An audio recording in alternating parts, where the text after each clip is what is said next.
Good afternoon, guys. Welcome back to the Hidden Woman Within YouTube channel. If this is your first time, welcome in. If you're returning, welcome back. Don't forget to subscribe to the channel, hit the notification bell so you'll know when I upload a video. Give it a thumbs up if you like the content, give it a thumbs down if you don't. All right, with any further ado, we're going to continue talking about parenting and we're going to finish up today. And guys, forgive the glare on my glasses. It's the reflection from my phone. And you know what? I don't need my glasses to see. So I'm going to take these off so you're not distracted. And I'm not distracted. You just need to hear my voice. But I think the glare on the glasses would be a distraction. Because now I can see myself, but I'm blurry as I don't know what. So I really can't see myself. So, anyway, like I said, going to finish up parenting. I'm just going to give a quick recap of what we talked about in the last two videos. And one of the things that I do when I do my videos is I kind of go back and look at the video to make sure that I'm clear in what I'm talking about. And I had to laugh at myself because I was watching the video from the last time, which has been more than the time that should have passed. But anyway, I'm here today. And I was talking about how the times are getting more wickeder. Wickeder is not a word. And so forgive me for my English. The proper way to have said that is that we are dealing with the times that we're dealing with are more wicked now than they've ever been, and they're getting worse. Okay. So for you English scholars, I fixed that for you. Okay. Anyway, just a quick recap of the last couple of videos. I shared with you all that I was 16 when I had my first child. I don't know who's watching and who's not. So if you've heard this before, it'll be brief. 16 when I had my first child. By the time I was 25, I had all four of my children. That's why I still look like I could be their girlfriends instead of their mothers, which I have been accused of. So, talking about, the struggles that I had raising my children and the struggles that I see that parents are having today. Honestly, I look back and I say that my struggle isn't or wasn't as bad as I thought now that I'm on the other side looking back, because my struggles were more monetary and time. I mentioned a couple of times the only thing that I would want to change when I was raising my kids is that I would like to have spent more time with them. But I was busy doing what a single mom does, working, trying to put food on the table and to make sure that we had the things that we needed.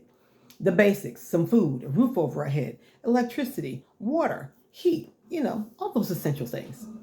And so when that time had gone by so fast and it was almost like I blinked and my kids were grown. And then, of course, I got married when my oldest was 16 and my youngest was 7. And I didn't have to work as hard.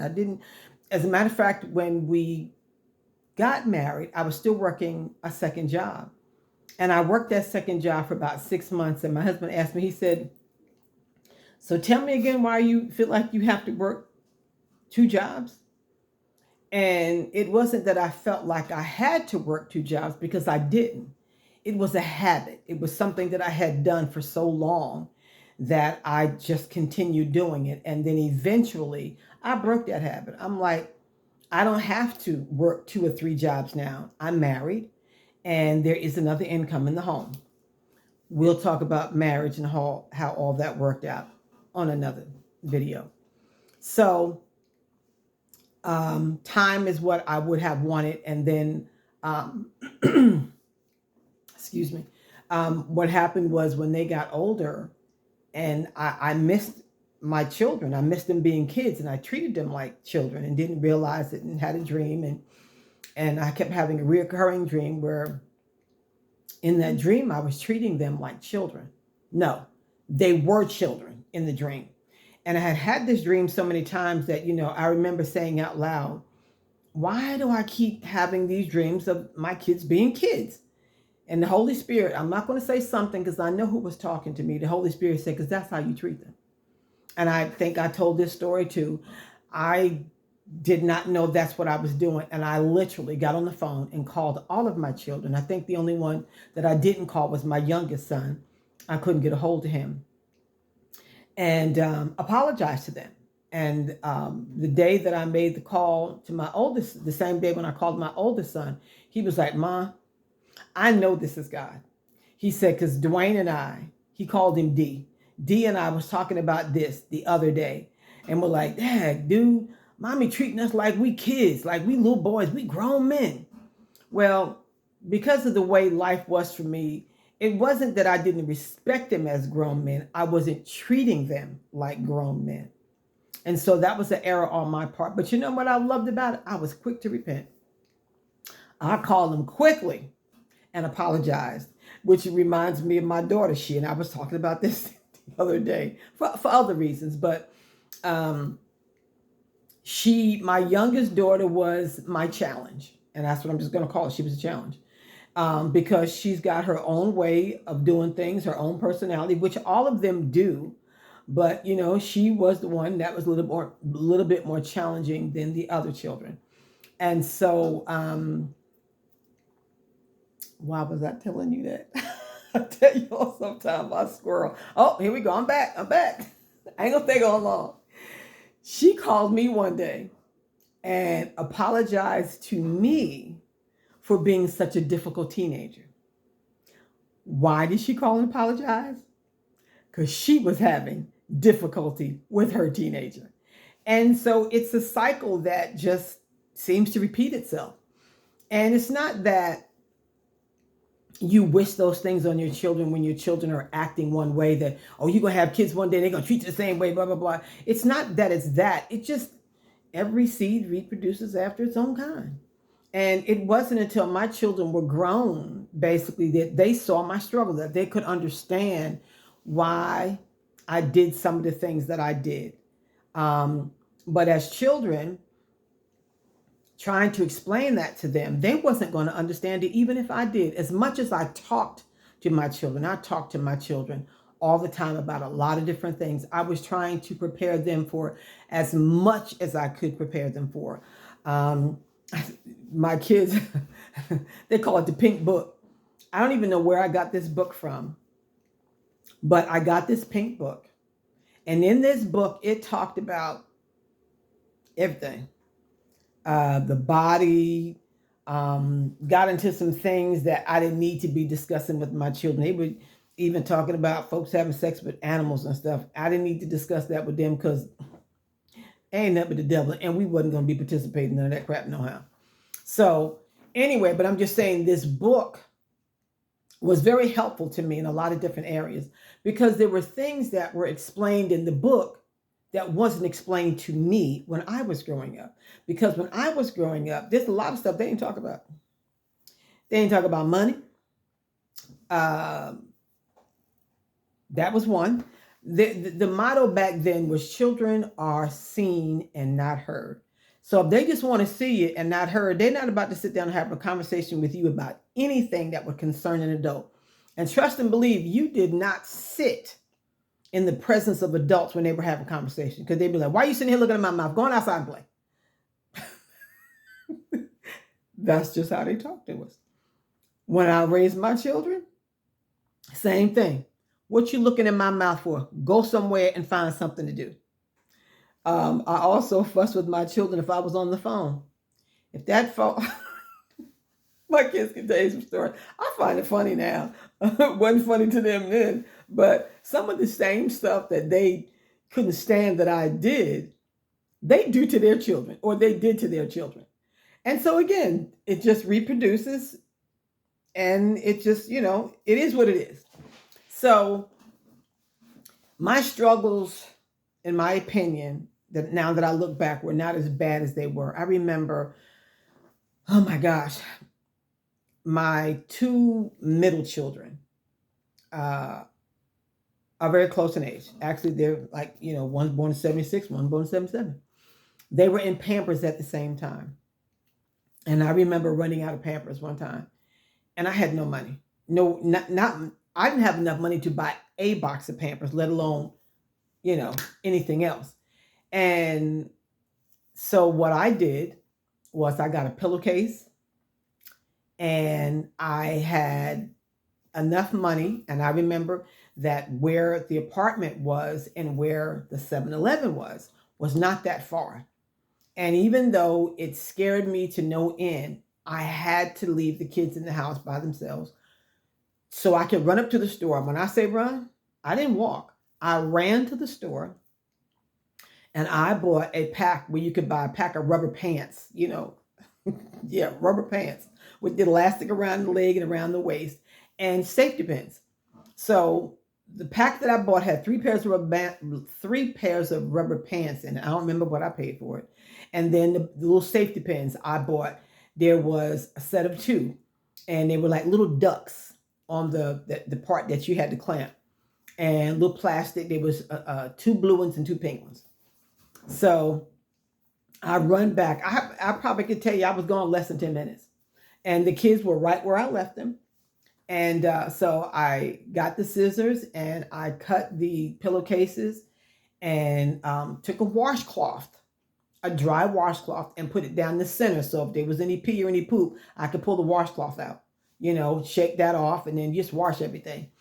Um, I don't know. There might be some people that got some worse stories than that, but all I know, those were the hardest times of having to do things. And, that was one of the challenges that just came to my mind when I thought about it. Because when they were younger, I would never go to the store. Like my oldest daughter, if she needed a pair of shoes, and there was, and I had to, before I had my youngest son, if she needed a pair of shoes, I didn't know how to buy a pair of shoes just for her. I had to buy a pair of shoes for the other two, even though they didn't need them. It was almost like her shoes are worn out. Theirs are going to wear out. Let me buy them now while I got the money.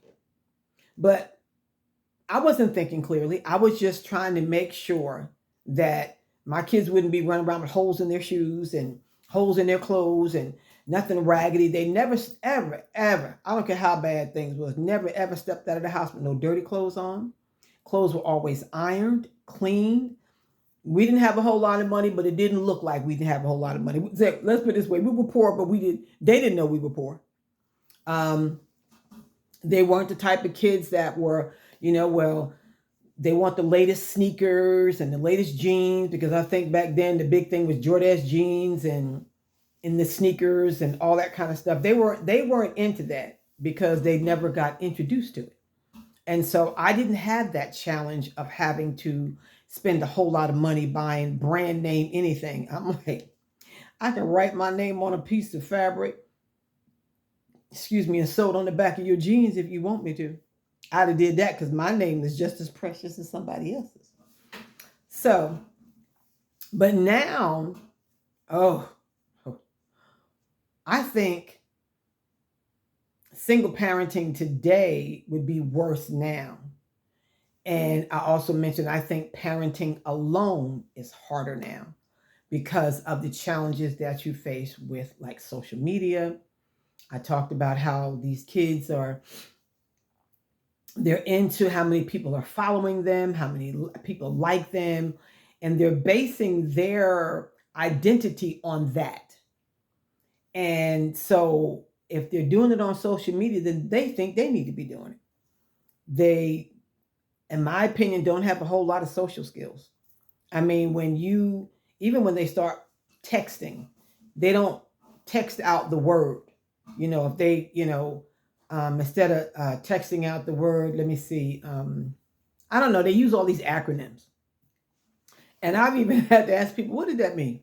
I think when they first started with LOL, laughing out loud, I didn't even know what that was.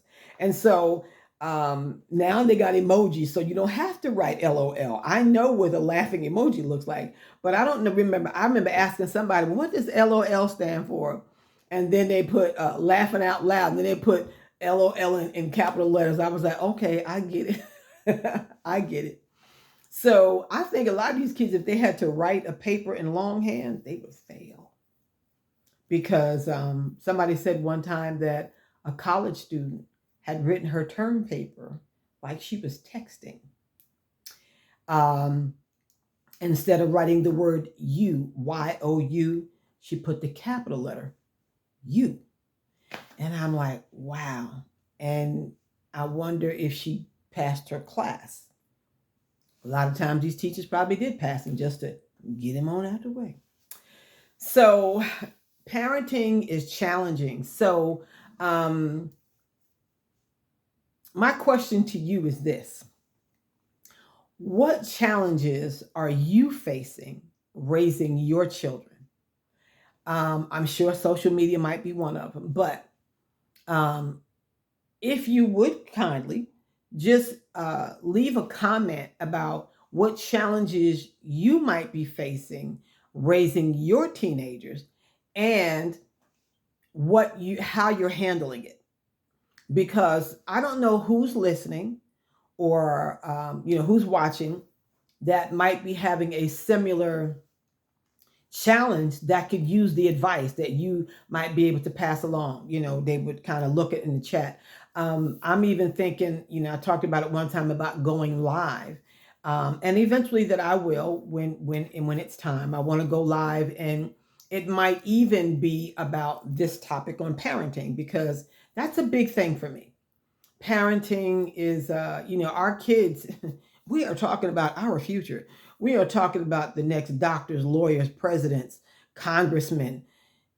Your kids are our future. And so how are they being raised? I mean, when you can have kids have parents afraid of their children, something's wrong. Something is wrong. I mean, I've even, watched shows. I'm more on YouTube now than anything else. Children that kill their parents. I remember a show that I watched about that. And these twin girls had murdered their mom, hardworking woman. Everybody that spoke about that woman spoke very highly of her. But her twins did not like the fact that they had a curfew. And they felt like because they were getting older that they could stay out a little bit longer. And so because they were mad at her because she set a curfew, they plotted to kill her. Nothing but the devil. I don't know whether you believe he exists or not, and he's hoping that you don't. But the enemy got in those girls, and it wasn't just, a thought, and they forgot about it. I think one of them got a thought, shared it with the other one, and they just started plotting, and they killed their mother. And, there was a reenactment. They showed the scene. They didn't just, like shoot or stab her one time. They brutally murdered their own mother, the woman who gave birth to them. But this is what some of these kids are doing. I honestly cannot imagine being afraid of one of my own children. I can't. But when you have children that are so rebellious, that I know that there are parents that are very afraid of their own children. Now, I'm going to say something, and I hope you don't get offended, because I can't see you. I don't know who's watching. But if you get offended, maybe you need to check yourself. Just saying. So I'm going to give you an example. I may have told this story before. Maybe I did, maybe I didn't. But I'm going to tell it today. Okay, so years ago, my husband and I became foster parents. That's not really what he wanted to do. I found out later it was more something that I want to do. Again, my kids were all grown up, and I was missing them. And so before I started buying dogs, I went into foster care. The first child that we got was a 3-month-old. And I can't say her name right. It's Kanina. We never could pronounce it, so we called her Bina. And so when they placed Bina with us, we got her on a Friday evening, and it was dark outside. I remember it was late, because I was like, Dad, you would think they would do this in the daytime. But so they brought her. She was asleep. She was 3 months old. And we're all, me and my husband and the kids, everybody's home. And so the caseworker brings her in. And so she was like, well, sit down. I'm like, woman, hand me that baby. me and my attitude. So I sat down and she placed the baby on my lap. And so we sat there for a few minutes and we were talking, and she opened her eyes and looked up at me and smiled. I said, "Thank you, Jesus." Because I didn't know what to expect. So anyway, we had her. I had her until she was almost a year old. Almost a year old. What happened was her grandmother abused one of her daughters. So when one of the other daughters got pregnant, they kind of monitored that family. And so they took the young girl that had the baby, and she wound up going into like a girl's home of some sort. And they had rules there, and she broke one of the rules. No, you cannot be in the kitchen with the baby. And funny enough, that the woman that was holding the place down, her name was Charlotte. And so she broke the rule of having the child in the kitchen when she wasn't supposed to. I thought that was rather harsh for them to put her out of the program and keep the baby. But the reason they did that is because they couldn't send her back home where the grandmother was, because the grandmother had been abusive to one of the children. So the baby couldn't be in the home. So that's how she wound up with us. So when Bina was about 6 months old, my husband and I were sitting in the living room and he was holding her. And she hauled off and slapped him. I didn't say nothing. She didn't slap me, she slapped him. And so he just kind of took her hand down, was playing with her. And he didn't do nothing, so she slapped him again. And he started, "Oh no, Bina." She lit into his butt. She just started slapping him, kept slapping him. And she thought it was funny. I still didn't say nothing. I was like, mm-mm. Now, if you're going to let her slap you like that, that's between you and her. So I continued watching TV, and, she continued slapping him, and, and she was enjoying it. So, nothing about it again. So, maybe a few days later, she decided, let me see, I'm just going to work with mommy. So she slapped me. And when she slapped me, I grabbed her hand and said, "No." And she looked at me like, yeah, we'll see. And so she did it again. I grabbed her hand and said, "No, you do not hit mommy in the face. You understand me?" Oh, honey, she broke down and cried. You would think that I beat her. She just cried, and I was, and I consoled and told her, no, you don't do that. That's not nice. You don't hit mommy. Well, she never did it again. Now, what is the difference? She was able to slap my husband because he allowed her to do that. When she slapped me, I stopped her in her tracks. She knew, oh, can't slap mommy. So I'm not placing blame on anybody. What I'm saying is what you allow will come back to you. So if little Billy is stomping his feet and talking back to you, and you, oh, wait till your father gets home and all that nonsense right there, best believe when Billy gets a little bit older, he ain't gonna be stomping the floor. You might be wearing his boot mark. I know this sounds a little hard, but I'm telling you what I know. I have watched, I have seen it. And to the point where I've had to walk away to keep my mouth shut because somebody might call the police on me because it ain't none of my business. I was in the store shopping one time, and this was years, I'm talking about, this ain't nothing new. This has been years ago. I was living in New Jersey, and I was in this store that I don't even think it exists anymore. And I'm going down the aisle with my shopping cart, and this woman and her son, he's about as tall as she is. And she's kind of tussling with him, and he pushed her. And I was like, oh my goodness. And she says, wait till your father gets home. And I made the mistake of saying, you better whoop it. I wasn't a Christian at that time. So I told her what she should do at that time. And she told me to mind my own business. And my attitude was, you sure right. And I pushed my cart with my little heavy behind right on down the next aisle. I guarantee you, that that boy, at some point, if nobody intervened, was fighting his mother. Because I guarantee you she was afraid of him. Why? I mean, he's about as tall as she was. And when he pushed her and she didn't do anything, I just had a thought. I'd have grabbed one of them cans off them shelf and hit him in his head so hard. I would have. I know I would have. But because she didn't stop it there and he knew it, he felt like he was more in control than she was. And that's how a lot of that stuff gets started. You have to nip that stuff in the butt when it starts. Because when your teenager can get up in your face and cuss you out and talk to you in your kind of way, Houston, we have a problem. That's why I say I don't know that I could be raising kids today.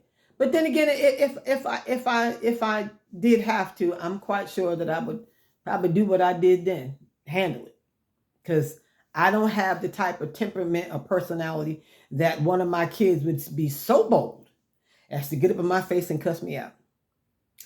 Even as adults, it's not that they're afraid of me; it's the level of respect that they have for me, and I believe that I earned that respect, and a lot of it when they were younger probably came through fear.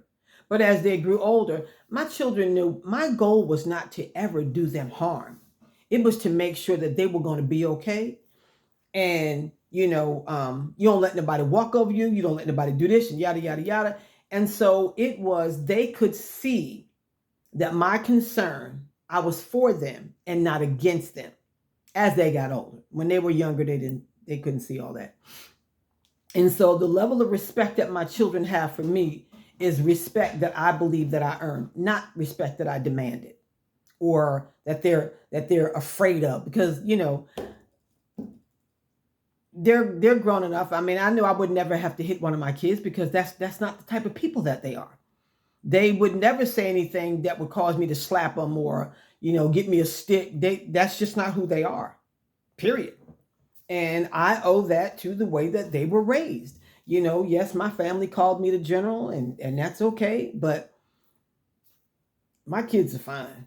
They're fine. And their kids are going to be fine. And so there you have it. So anyway, that's kind of what I wanted to share today. And again, like I said, if you have a challenge that you're facing with your child or your children, put a comment down there. And there may be somebody that's listening, watching, or whatever, that might view that comment, and you might be able to say how you're dealing with that challenge, and that might be helpful to them. Okay, so that's pretty much, I think there's something else. There's something there, and I'm trying to wait for myself to remember it before I close out today. But I'm basically wanting to be finishing up with the parenting today because I want to go into another topic when we come back. And I think I also mentioned, this is not what I wanted to share, but I also mentioned that I'm starting another YouTube channel. I'm getting excited about it, but I've got to wait until I'm completely ready. I do not want to launch this channel halfway.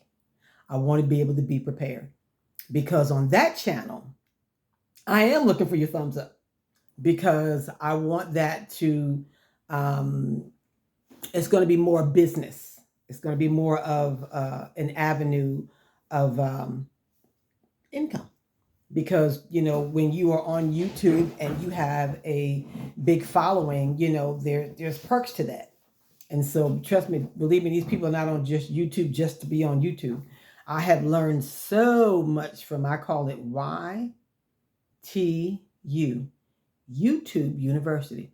I've been a YouTuber for many years. And I'm really into it now. I have learned so much from so many of these crafters. There's so many gifted and talented people on YouTube that can show you how to do just about anything. Now, be careful what be careful what you search for on YouTube, because I have searched for some things and some stuff popped up and I was like, they let you do that on YouTube? I had to turn that stuff off.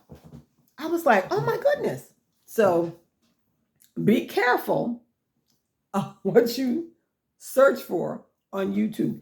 Be specific about what you're looking for. Okay, so that's what I wanted to say. So when I start the channel, I'm going to be giving away some stuff. I mean, literally giving away tumblers, t-shirts, rolling pins, coffee mugs. I've got a lot of stuff. I got a lot of stuff that I'm doing, a lot of stuff that I'm working on. If you can see my t-shirt, that's a t-shirt that I made. And this is, it's not really sublimation, but you know, and I'm going into all that stuff. There's sublimation and there's vinyl and there's DTF. There's a lot of stuff doing embroidery. I'm actually taking a course right now on embroidery for something that the Lord gave me many, many, many years ago. And it finally is coming to fruition. And I'm like, you mean to tell me? And so, yeah. So there's a lot coming and I'm getting excited, but I'm taking this course in embroidery. And the woman that's actually teaching the course started her embroidery business because she used to get a lot of gifts for her little girl when she was a baby. And she said it got to be expensive and she had a heart for it. And she started and she's doing amazing. And so I've been, you know, taking this course and trying to do this channel and trying to do some other things and trying to get my business going. It's just a lot going on, but I've got to be able to balance that without feeling overwhelmed. And so I don't really want to start the channel until I am fully prepared to do that, because I don't want to start and stop and then, you know, or, you know, post one video this week and then you don't see me another time for 6 months and then I come back, hey y'all, well, we gonna do this. I'm like, anybody watching you? So I want to be consistent, but y'all gonna like the stuff that I'm giving away, but you can only get it if you are subscribed. And when I do open it up and do the introduction, it'll be a little lengthy. I'm going to share everything you're going to need to do to get some stuff for free. All right, y'all. Thank you so much for joining me today. I can't see worth a dime. I put my glasses back on. Feels good not to have them on my face, though. Weather's a little funky, so sinuses are just trying to tempt me a little bit.